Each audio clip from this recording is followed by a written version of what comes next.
नमस्कार, मैं हूं पवन कुमार सिंह और आप देख रहे हैं न्यूज पीबीएच। दोस्तों, आज हम कोई खबर बताने नहीं बल्कि आज हम उन सोई हुई आत्माओं को जगाने के लिए आप लोगों के सामने आए हैं जो कि कुंभकर्ण की नींद की भांति अचेत पड़ी हुई है। क्योंकि जिस प्रकार से उदयपुर की घटना के बाद भी हमारे देश का एक बड़ा तबका मूक दर्शक बना हुआ है, उससे ये साफ जाहिर होता है कि उस समाज की आत्मा सोई ही नहीं बल्कि मर चुकी है। दुख इस बात का है कि शेरों के झुंड में गीदड़ों का हमला हो रहा है और उससे भी बड़े दुख की बात यह है कि गीदड़ों के हमले के बाद भी शेर खामोश है, जो कि उस हमले के बाद भी कोई प्रतिक्रिया नहीं दे रहा है।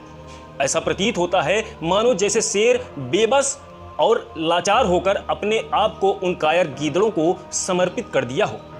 दोस्तों, यहाँ कायर गीदड़ कहने का तात्पर्य हमारा उन जिहादियों के लिए है जो एक निहत्थे इंसान, एक गरीब टेलर कन्हैया लाल की कायरता की भांति पीठ पीछे से धारदार हथियार से गला रेत कर निर्मम हत्या कर देता है और उसके बाद हत्या करने का वीडियो बनाकर सोशल मीडिया पर भी वायरल कर देता है। आखिर उस गरीब टेलर कन्हैया लाल का दोष क्या था? क्या नूपुर शर्मा के समर्थन में सोशल मीडिया में चल रहे किसी पोस्ट को रीपोस्ट कर देने से किसी का गला काट कर उसे मौत के घाट उतार दिया जाएगा?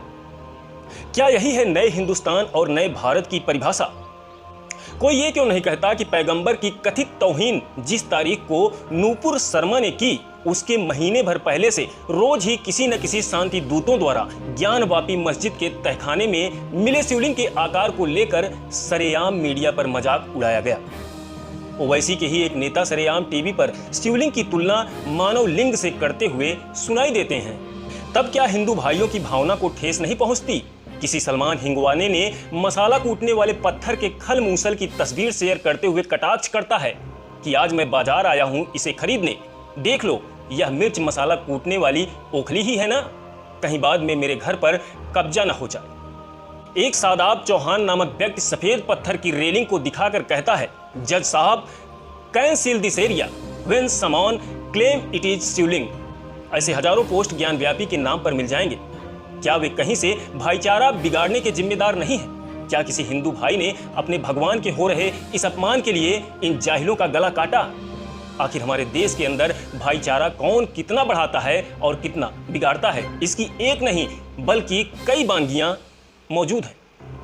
उदाहरण जाहिलों के नहीं, पढ़े लिखों के भी हैं। देश में मुस्लिमों को दबाने और भाजपा के शासनकाल में भेदभाव होने का सबसे ज्यादा आरोप लगाने वाले मुस्लिम नेता ओवैसी और उनके भाई का भाषण क्या नहीं सुना किसी ने?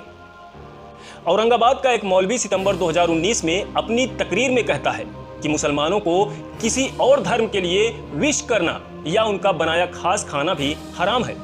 उत्तर प्रदेश का मौलाना जर्जिस अंसारी खुले मंच से कहता है कि भगवान कृष्ण भी इस्लाम के समर्थक थे।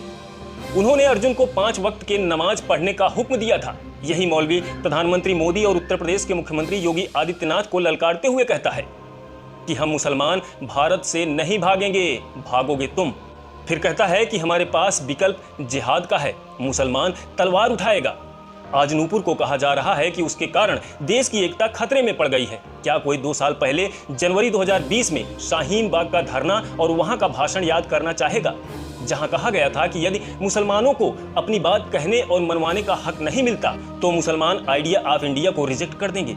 क्या कोई यूपी के बड़े नेता आजम खान से पूछेगा कि उन्होंने सेना को हिंदू मुसलमान में बांटकर यह क्यों कहा कि कारगिल में हिंदू सैनिकों ने नहीं बल्कि मुसलमान सैनिकों ने भारत को जीत दिलाई?